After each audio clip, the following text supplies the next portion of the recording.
Mona and the Mystery Fitness Challenge. Mona had barely finished her morning smoothie when she spotted a gigantic poster at the village gym. Ultimate Island Fitness Challenge, win a year of free pineapple juice. That was all the motivation she needed. She marched inside with the confidence of someone who believed. Lifting dumbbells was basically the same as lifting the heart of Tifiti. The first challenge was simple: hold a plank. Mona dropped to the mat, determined. But the moment she started, a tiny crab scuttled in front of her face. She tried to stay focused, but the crab began doing its own little plank beside her, almost mocking her. Mona broke form instantly, laughing so hard she fell flat on the mat. The trainer noted her time, pretending not to smile. Next came the rowing machine. Easy, she thought. I've spent half my life paddling canoes. She grabbed the handle, ready to show off. But the machine jerked forward faster than expected, nearly launching her backward. Trying to recover gracefully, she rowed dramatically as if she were racing a sea monster, catching so much attention that the entire gym stopped to stare. She gave an awkward thumbs up,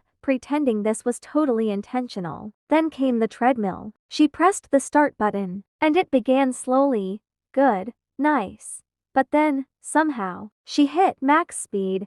The treadmill shot forward like a raging ocean current. Mona sprinted, arms flailing, looking less like a brave navigator and more like a cartoon character escaping disaster. A trainer lunged to hit the stop button, and Mona stumbled into the handrails, breathless and red-faced. Finally, it was time for the last challenge. The balance beam of doom. It was a simple beam, but Mona felt the pressure, especially because a group of kids had gathered to watch. She took one confident step, then another, then sneezed.